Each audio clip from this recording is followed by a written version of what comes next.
Today we are going to be talking about Survivor Season 31 Second Chance, Episode 9. Sorry about the delay. We're doing this on Monday nights because on Friday we had some technical difficulties. Then over the weekend, poor Alyssa lost her voice. So we're doing it today. It's late, but we're super stoked. So my name is Rachel. And I'm Alyssa. You guys may notice that I go like this a lot because the sickness that made me lose my voice is also making me cough a lot. But you won't hear my coughs because I'm an expert silent cougher. No, actually, I just mute myself a lot. Anyway, let's get started. So, Rachel, what do you think about Jeremy and his two idols? Oh, yes, these leading questions. Good thing. Yeah, so it's crazy. They were all on Idol Fever this past episode, and then there's the whole Idol search party. Good for Abby, like trying to get Joe away from that tree mail area, saying she needs to take a pee or a poop. Like that was good on Abby to try to get Joe away from there. That was funny. I think part of it was kind of unfair because the idol was hidden in the same way the other idols were hidden. So, like, Jeremy and Kelly already had an advantage because Jeremy was like, well, my first idol was in a tree under some leaves. And then this idol was also, well, the clue to this idol was also in a tree under some leaves. Yeah, So, I think the way like they hid the clue for the idol was sort of boring, and then like Jeremy just having to leave camp at night to go into the like area with the little torch thing to get the idol. That's like sort of like unmomentous. Like I liked how at the beginning the idol was actually in the immunity challenge. That made it more risky, but like just hiding the clue, then you just go out in the middle of the night to go get it, like that's like too easy. That's just like hiding the regular immunity idol in the ground or in a tree. I mean, the way they made it seem like it was some huge risk for Jeremy to go out alone in the middle of the night. But it's like people have to poop, people have to pee, people just like sometimes need to spend some Yeah. time away from the people like Abby. So I feel like being like, hey guys, I'm gonna like go for a walk isn't that big of a deal. Yeah, it might have caused like some suspicions that he was going out like in the middle of the night, and then like the camera people follow him around. But I mean, he played it off well, saying that like he had to go because the food messed up his stomach. So that was good for him. So maybe I really saw the Jeremy winner edit this episode. Like he really got that edit. What do you think? I think that, yeah, kind of. Personally, I think that the stomach excuse is always the most solid excuse because no one's going to be like, oh, really? Your stomach's messed up? Really? Because, like, that's just stupid. And so I was reading an article about this idol because I thought it was really interesting. Like, if someone else had happened to, like, need to go to the bathroom in the middle of the night, like, Mm. would they have been able to find the idol? And according to Jeff Probst, once Jeremy found the clue, the idol was like essentially his. And mm, I think part of what's also interesting about hiding an idol in challenges is that like if someone had happened to put their hand in the right place at the right time, they might have been able to find an idol. Yeah, see, that would have been like cooler to see instead of Jeremy faking an illness to go into the forest to find a torch and then find an idol hanging from a tree. Like, I don't know. I just thought it was like not a cool like thing to see on the episode. So I don't know. But Jeremy Winter edit, like I really hope he has to play at least one of these idols. Like I really hope he doesn't just get to float to the end, which doesn't seem to be the case, but I really hope he has to play one or two of these idols, maybe like Parvati did in one of her seasons where she in Heroes versus Villains she played both of her idols for other people. Yeah. Or she could be like James and get voted out with two idols. So it could go either way, basically. One thing that I thought was really smart is Jeremy like blew out the torch. Like I would have never thought to do that. But like if someone had happened to be following him for some reason, they wouldn't have been able to see the light. But yeah, but I think part of the best thing about Jeremy's two idols is that nobody knows that he has them. So like as soon as someone knows you have an idol, they start like orchestrating blindsides. But now, since everyone's in the dark, they don't know that they need to blindside him because they don't know that he has this extra protection. Yeah, he can whip one out and then next one whip another one out, or he can use them for other people, maybe to save someone, or he could, yeah. Really interesting. I really hope something like that goes down to make it like interesting, because otherwise it's sort of boring, but we'll see. I mean, if he saves someone else, I feel like That's that would be a great resume point for the final two. Like, I was so selfless and I used my idol to save Steve. Like, that would be something that, like, a jury would totally get behind, especially if that person was on the jury. Yeah, definitely. If he did it in a way like how Russell gave his immunity idol to Parvati and then Tyson technically like voted himself out, like that was a good moment. That was interesting. That was fun to watch. Like that's so risky though, which makes it even more like great TV. Yeah, like we've talked in previous episodes how some of the hashtag blindsides on the show haven't actually been blindsides, but that was a real blindside because Tyson blindsided himself. And that's still like at least top 3 plays in Survivor history in my book. Yeah, same. So I guess moving on to the reward challenge, it was the Survivor Spa day for the winner. And then, so the two teams, it was Tasha, Fish, Beck, Spencer, Sierra, and Joe, who were the winners of it. And then it was Wiggles, Keith, Kimmy, Jeremy, and Wentworth was a really losery team this episode. Oh my god. So we saw like that the pink team won by a landslide and a half. What do you think let them win like by such a wide margin?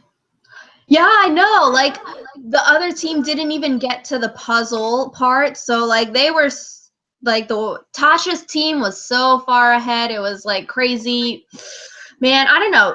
If we look at it like hindsight's 2020, like Tasha's team seems sort of rigged. She's got all the young bucks on the team, Spencer and Joe and Sierra and Tasha strong, and Steven's good at puzzles and stuff. So like they got the young ones. I mean, the other team sort of got the older folks. I don't know, The but thing is, those people are still they're not strong. weak. Like, Yeah. strong. Wheels is strong. So. Oh yeah, and Abby's not chosen. Oh, sucks for her. I mean, I called it. Like Yeah. I turned to my sister and I was like, Abby's not gonna get chosen. And then Jeff was like, Abby's sitting this out, and I was like, yeah. Yeah, because they rather pick Kimmy because she's in like their alliance voting block or whatever they want to call it. But like I think Abby's stronger than Kimmy, but it's the game, so you don't want her on the reward challenge to finagle her way in. I think also part of it is Abby can be a very grating personality, and like Kimmy can be too.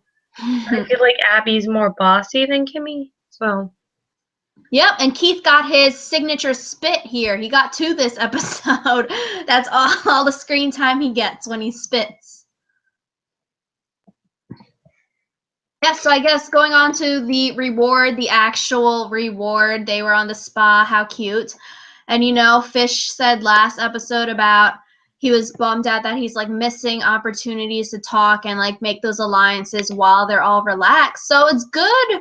He was on this one. He got to make talk strategy with like Sierra and them. And actually, it was really interesting. Tasha was the first one that the producers showed who said Wiggles is the threat. So maybe Tasha was the one she's trying to work it in. Going back to the actual challenge for just a sec, I was so happy that Spencer got his redemption. Like, I Oh, love true, him. and Tasha. Well, yeah, I really like Spencer. But yeah, I think that part of the thing with the rewards is Sierra is always going so hard and so strong on these. Like, take a chill pill, girl. But I think it's good for Sierra. Like, she knows she's at the bottom, so she's just gonna like do whatever she wants. And I feel like sort of too like Sierra's doing because she's been so like persistent at every like last week, and then this week saying, guys, a big move. Even at tribal council, she's like, big move, guys, we gotta actually play. Maybe that's sort of like made people more like open to the idea of these big moves. So maybe you know, like the more you hear something, the more it appeals to you. The more you see like something, subconscious stuff. yeah. We got all this psychology in here. Yeah. I think my sister was sitting with me, as I just said, but like when Joe came out of that shower, she was like, I know they only drooling. showed Joe in the shower, and what? Yeah. Of course, they only show that scene. No one Yeah. else got their shower scene, but no one's complaining. So then, reward challenge, they got to eat, which was really helpful for them, I think. Just because in a game where you're like pretty much starving to death, any sort of food in the tank, even if it's just like spa food, is good food. So. Yes. Do you want to talk about the immunity challenge now? So the immunity challenge, we've seen it before. When it came on, I said to my sister, "Oh, they do this all the time," and she was like, "Oh, do they really?" And I was like, "You'll see why."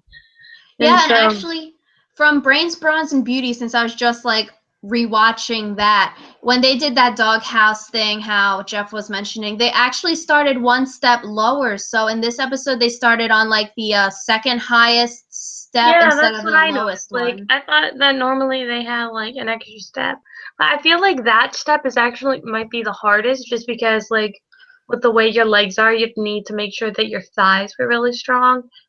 So Yeah, because in Brains, Brawn, Beauty, no one even like fell off the doghouse until they were like on the final round, like with the 2 feet on the top beam. So I guess they were trying to speed it up. yeah, but so about halfway through the immunity challenge, Jeff cut the rope and those buoys popped up. And personally, if I was one of those people, like honestly, half of the people who were left like didn't have any chance at winning. And I was like, I would take an advantage if I knew that I couldn't balance. Like there's no way that of the 12 people on the show, only 2 of them thought it wasn't possible for them to win that challenge. There's no way. Yeah, I feel like it's like a split second decision, because Jeff's probably blabbering on, you know, blah blah blah during the whole challenge, and then to listen right when he's saying like you have to like make these decisions in the game, you know, blah blah blah, and then he like cuts the rope. It's literally like instantaneous that you have to like jump off. So maybe like once you hear the splashes, then you know it's too late, since you're already like behind and there's no way you'd ever catch up to touch the buoy. So I don't know, maybe it's that kind of like quick thinking that they didn't think that as quick as Spencer or Steven to jump in. Because definitely some of those other people are like stronger swimmers and whatever, so they could probably have beaten them. So, like Rachel said, Spencer and Steven were the 2 people who jumped in, and honestly, I thought like, oh, Spencer's definitely got this one in the bag, just because like Steven hasn't really shown he's that great at physical stuff. But I think Steven had that extra millisecond that let him reach the buoy first, and he got an advantage. So, do you want to talk a little about that? Yeah, it's like Michael Phelps in that Olympics, like 1 millisecond from the touchpad. But yeah, we were so surprised that Stephen Fishback actually won something physical today. Woo! It was crazy. But like, yeah, we thought maybe Spencer would get it, but Steven's dud edit coming to an end maybe after this episode, which we'll get into more later about the Wiggles boat. But seeing him actually win something, and then, you know, him trying to create these big moves, maybe the dud edit of him crying might be ending, but maybe not. So we'll talk about it later. But then also in this immunity challenge, why does Joe always win everything? Like, I sort of wanted Abby to win just because I don't want to see Joe keep winning. I want to see Joe lose. So like halfway they like throughout the challenge they kept like showing every time Joe wobbled, and they made it seem like Joe was always on the brink of falling off. But obviously that must not have been true, because like Yeah. he made it to the end. And like personally, we were talking about this, me and Rachel. Like it's not fun to see the same player get to sail through. Like it's not fun for Joe to win every immunity challenge, and that's the way that he gets to the finals. Like we know Yeah, that that's somehow the way the game works, but yeah, I want to see Joe like strategizing, not like he's always safe at every single week, every immunity, every vote, like because then he's not like on the edge of his seat. Like I want to see him lose something, definitely. Hoping this week maybe, which will be one of my things. But yeah, I don't want to see Joe win this week. I want to see him lose. And I want yeah, to see him try to fight his way out of that situation. Like that's the game. I want to see him do something besides the look thing is, good. I feel like at this point Joe has like he's won so many challenges in a row. Like not very many people ever win 3 challenges in a row. Like Ozzy, Fabio, like those people. They aren't like once a season people. Like in a lot of seasons, it ends up being like other people. Like in Heroes versus Villains, Parvati won, I think, like 3 or 4 individual immunities, and it's like she's a like skinny girl. She's not like a buff guy. Yeah, I feel like they also might be voting out too many of the strong like immunity challenge threats because Joe's won all of these. They voted Savage out. Savage could have like maybe potentially beaten Joe. They voted Wigglesworth out. Like she could have maybe potentially beaten Joe. Like who's left to beat Joe? Maybe Tasha or Jeremy or like Spencer. Spencer. But I think well, part of it comes down to when they're gonna start doing the challenges that are multiple parts.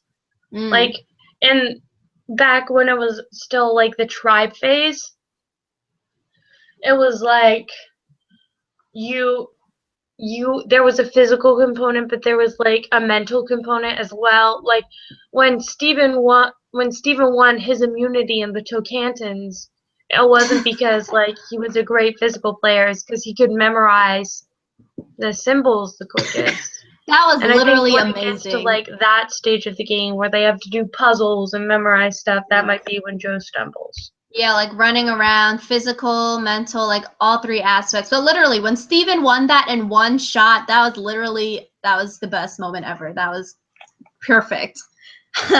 So yeah, should we talk about Steven's what he won by touching the buoy first? Yes, so Steven won an advantage, and I think it was last season when they did Yeah. an advantage similar to this. It was last Dan season. screwed himself with it by like not even playing it right. So I really hope Steven plays it Yeah, but so correctly. like Dan in his season, Dan got an extra vote, but in this season they're giving Steven the ability to steal a vote, which I think is a lot more interesting than just giving them an extra vote. Because not only are you like adding a vote to the person that you want, you're subtracting a vote from the person that you don't want. So that's kind of interesting. Yeah, definitely. Steven just became like really powerful in this game because if it's like a close vote, like 5-4 when they're down to 9 people, if he takes someone from, if they're on like the losing alliance and he takes someone from like the 5 group, he could take one of them, then they would be the 5, then they would have the majority. So that'd be really interesting to see. And then no one else on the tribe knows like what his secret thing is, so when they see it I feel like people would be like, oh dang, but then it's also like this is really cool because Survivor is evolving, like they're saying all these different like new aspects and they all love the game, so I feel like it'd be a really cool moment for everyone to see. I think part of it is really good because, like you said, last season Dan didn't really use his advantage all that well, and like Dan. getting to see like someone who is known to be a strategist, like Steven, get an advantage this big is really cool. Also, another thing that I never would have thought to do, he like buried the scroll with his advantage. And I think that's really smart because it means that no one's ever going to be able to like take it out of his bag and read what it says. Yeah, you definitely gotta hide everything like in the ground now. If you leave it in your bag, that is like dumb move number one because everyone like they go through the other people's stuff. But yeah, definitely Steven, since he is a knowingest know-it-all, I feel like he can definitely play his cards right with this advantage and actually like make a game-changing move like Jeff was saying, $1 million move. I want to see it played well and played correctly to see a big game-changing move. That'd be really interesting. I think part of it is Steven also knows his limitations, like socially. Like Yeah. my sister, when we were watching it, she was like, "Oh, do you think Steven's gonna play his advantage tonight?" And I was like, "There's no way he's gonna do that, because it would be a waste when he already knows." Well, he doesn't know for sure, but he's pretty certain Wiggles.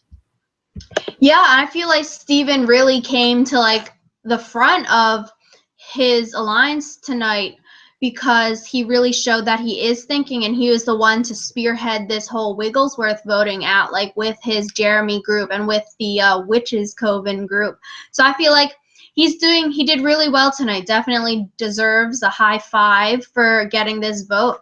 And yeah, right before Tribal, they were all talking about splitting the votes. I was like, that's a little too late, fam, because they were like Wentworth, the 5 guys would vote for Wentworth, and then the 3 girls would vote for Sierra. But like, man, they screwed themselves last week by not splitting the vote with Wentworth, and then this week they're splitting the vote, which lets the 3 guys change from Wentworth to vote out Wigglesworth. Yep, and part of it also with splitting the vote is whenever you have an even number of people, it doesn't really make sense, in my opinion. It's like if you split the vote 5-3, then the other 4 people are still going to be like in between, if that makes sense. Like it's not going to kick down from the person with 5 votes straight to the person with 3 votes. It's going to kick down to the person with the 4 votes, which would be one of your alliance. Yeah, so I feel like they're a little too late for this splitting the vote thing. They messed up sort of last week. So I see they want to fix their error, but this week splitting the votes sort of messed them up again because it allowed people to flip. And at tribal at tribal council, Jeff kept mentioning that the game is evolving and that how we're no longer in like alliances, but they're like more like voting blocks. So I feel like, yeah, right now, since there are so many people, it's more like voting blocks, but there are like sub alliances in these voting blocks, which we can discuss. And yeah, Rob has a podcast, must be truly really happy that Jeff is giving them all of these shout outs. Oh, But one yeah, comment I have to make. yes. Stephen misquoted Macbeth, and I will never forgive him for it. Did he Just say saying. toil?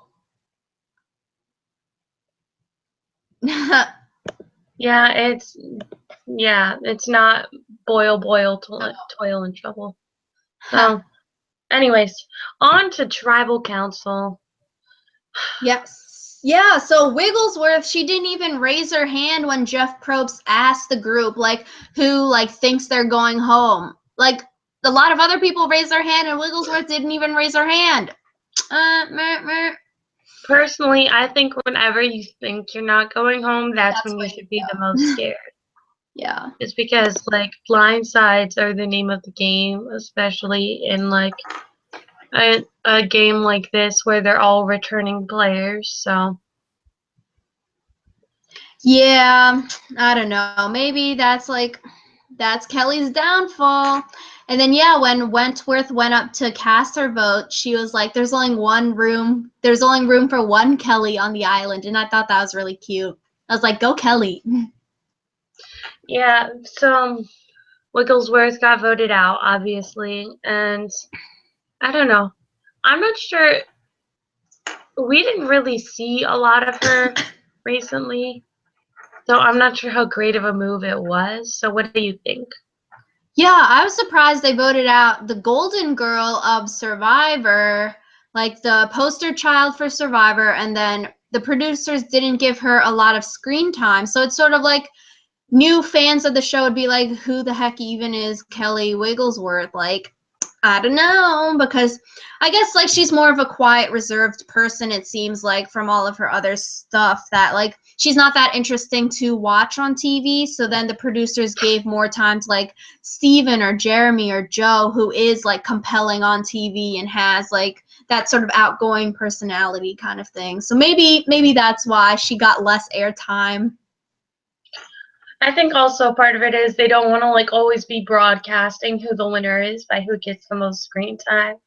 Like when Monica went out, we were pretty sure that she was getting voted out because she got suddenly a lot of screen time after being pretty much in the background. So Yeah, and then Kelly's last words on like the ending sequence, she was like, it's like the game has evolved and stuff, and like she doesn't want to be a part of their new school game. And that sort of like caught me off guard. Like, did she even want to be out there?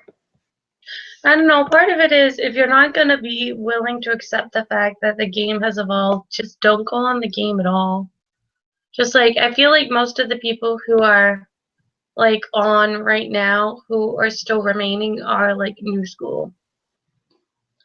Yeah.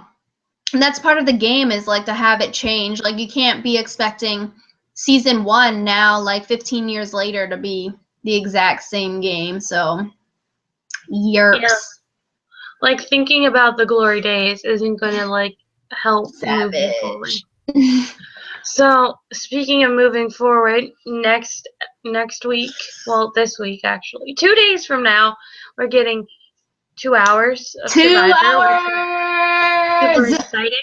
And that means that we have to vote for 2 people to be voted off. Oops, my pinky was up. 2. So I think, did I go first last time? I think I win.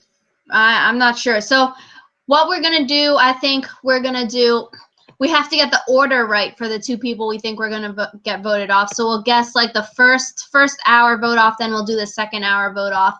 And I was explaining to Alyssa earlier, the Survivor on CBS YouTube channel posted like the little short previews for this week, and I was just going to explain them really quick here. They're really interesting.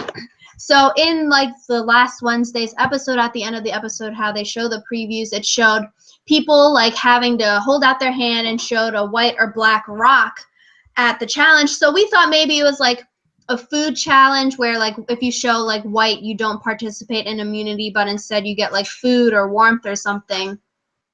But actually, it's more interesting. Since it's monsoon season in Cambodia, Jeff Probst is saying to the contestants, like, we have the crew. They can build you like a really awesome shelter that's waterproof. You know, the fire will be like perfect in the middle and everything. But the catch, there's always a catch. The catch is that 5 people out of the remaining contestants have to give up their chance to run in the immunity challenge. So they're basically giving up their chance for immunity to get the newly improved shelter. So Alyssa, we can talk about this real quick? I think that it's really interesting just because like it would really suck if like 4 people gave up their chance at immunity for shelter, because then 4 people don't get to run, but they also don't get a good shelter. So I'm assuming they don't get like time to communicate about it, because otherwise people would just be like, well, you can choose shelter and I'll run immunity and you can choose shelter. Personally, I think that the best thing for them all to do is for the weaker people who aren't going to win the challenge, like Steven or Sierra or Abby or someone, for them to choose the shelter. Just because if they're not going to win the challenge anyway, they might as well like get some sort of benefit from it.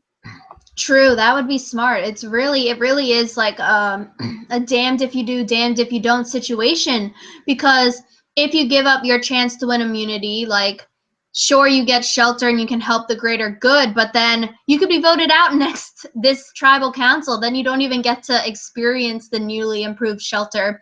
Or if you choose to run in the immunity challenge and a lot of people choose a shelter, then you look like like you're not playing for the team spirit here by picking to promote your own cause by trying to get immunity. So it'll be really interesting. I'm excited for this. So, on to predictions. Oh yeah, Steven crying in the preview also again. Okay, so should I go first for the first hour and then you'll go first for the second hour? Or we can do it the other way around. Okay, so you want to go first right now, then I'll go first for the second hour? Yeah, the Rocky switchy thing, that was first hour, right? I don't know, it doesn't like say, but the first hour episode is called Like Selling Your Soul to the Devil, and then the second one is called My Wheels Are Spinning. So make your pick. Well, I think that selling my soul to the devil implies that someone's gonna do something. Oh, I wanted to go first. No, I'm not so sure. Well, for me, that seems to imply that someone's gonna team up with the witches, because like witches, devil, pretty much like. So someone's gonna team up with the witches, and then so I don't think it's gonna be one of the witches voted off. So I'm gonna say it's gonna be Keith. Oh. I don't know. Okay, that's good. That's sort of what I was sort of thinking. I don't know. mean, I was thinking Keith's the goat, but yeah, Keith and Kimmy. I was thinking like the devil, maybe it's like making a deal with Jeff. So like the rock thing, if that's in the first hour, like the whole situation, you're just like messing yourself up because whatever you pick, you sort of it could have consequences either way. So I don't know. Maybe the devil is Jeff Probst. Ooh. So with the like block alliances, we have the three witches are like an alliance in a block, and then Jeremy, Steven, and Spencer are like a tight thing. And then the other four is like Joe, Tasha, Keith, and Kimmy. So I was thinking, and I feel like Tasha and Joe maybe, but more Tasha can really go in like with the girls or with the guy group of three. So that'll be like four. But I really feel like Keith and Kimmy are their own like little alliance, and like they can't really go in with one of the other voting alliances because like Kimmy hates the girls, and it's like unless they're just being used as goats like they already have been, then I feel like the first episode, since it is a double episode, I'm gonna say Kimmy because it'll be sort of like a lame-o vote out, like not interesting. Then I feel like the second hour will be like a woohoo good vote out to make it more interesting instead of having like a dud episode. So I'll say Kimmy for this, and she doesn't really have anyone like besides Keith and maybe like Jeremy and them, but I don't know. Kimmy, she's not doing anything, so she should go. Okay, so who do you think for the second hour? Okay, second hour. I'm going to say Joe. Joe Amazing is not going to win immunity. That's what I was gonna say. And he's going to be voted out because no way they're going to let him not win immunity and let him stay on the island. So I feel like since it is the double episode, the first hour will be like lame-o, like Kimmy gets voted out, but then the second hour it'll be like intense with Joe losing immunity, and then so like it climaxes with Joe being voted out, so then next week it's like fresh. Yeah, I totally agree. I think that if the Rock choosing thing, Joe will probably choose to compete in immunity just because I think he knows that as soon as he does lose immunity, he's gonna go home. So yeah, I agree that they're probably gonna vote out Joe because I don't see any way. Yeah, no way he can win. So it'd be like 4 after the first hour. Then he'd get 5 in the second hour. I think Alyssa might be frozen. She just, yep, I don't know. I think it died on her. But yeah, definitely, I think Joe will be voted out second. So we both have an agreement with that. So, yep, Alyssa's gone. It died on her. But thank you so much for everyone for watching. And so sorry this was late Oh, she's back. You were the one who was frozen. Ah. No, you were the one who was frozen. I was talking. No, I think you were first. That's so weird. Anyway. I wonder. We'll have to watch it. Yes. Thank you so much for watching. Are we going to do it Friday again since it's Thursday, Thanksgiving? So we'll podcast Friday, 9:30 Eastern? Yeah. 9:30 on Friday. Be there, be square. We promise. We won't be late this week. It'll happen. So, have a happy Thanksgiving. And when you're done your Black Friday shopping, come and see us talk. Because Survivor is great. Thank you all for your comments, your likes, your subscribes. We love you. We will see you very soon. Bye. Mwah. Bye.